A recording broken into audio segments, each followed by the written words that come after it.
Hi guys, so for today's video nga pala, samahan nyo nga pala ako mag-get ready with me by edition. Sana all. Siyempre, una ko nga palang ginagawa dyan, naglalagay nga pala muna ako ng moisturizer. Ang aking moisturizer nga pala ay galing sa Hello Glow Lightweight Sun Care Gel.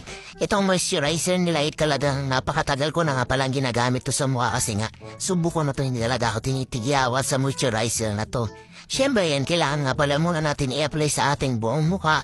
Pagkatapos, tsaka tayo maglalagay ng ating sunscreen na yan para talagang protektado ang ating mga mukha, diba?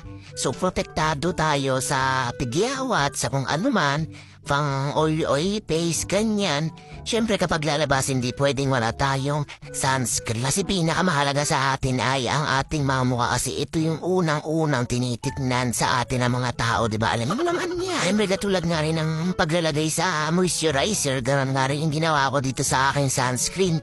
Yung sunscreen nga pa na nagamit ko ay Periskin kasi nga isubuko na nga rin pala ito kasi nga napakabango at napakaganda na ito sa ating mga Tesla. Siyempre pagkatapos ko nga rin pala maglagay ng sunscreen, so ayan, maglalagay nga rin pala ako dyan ng foundation. Yung foundation ko nga pala isyala nakalagay sa papel. Uy, para mayawan ang pulso, sana all. Natandaan ko pa nga itong ginagamit ko na nga foundation ay galing pa sa akin kaibigan na sa Tirona May. At Tirona May baka naman.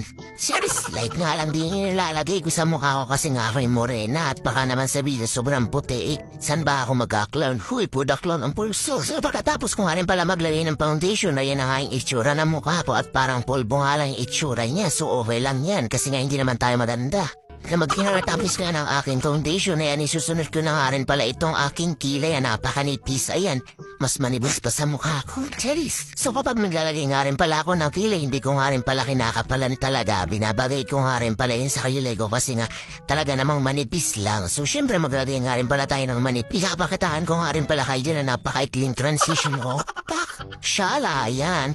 Meron na tayong pangmalakas ng kilay. O pagkatapos ko nga rin pala maglagay ng kilay, ito naman isusunod ko na gamit ko na lip gloss from G21. So sa paglalagay ko nga na lip gloss, hindi ko nga rin talaga dinadamihan kasi nga isang pahid mo lang ay sadya naman talagang napakakapal na. So pagkatapos ko nga rin pala mag-igot-igot dyan ng labi at pagkatapos ko maglagay ng lip gloss, abay sinunod ko na nga rin pala itong aking blush. Ilang tuldok nga lang dyan yung nilagay ko. Tingnan niyo naman, napakapula. Kaya nga sabi ko sa inyo, isang pahid lang.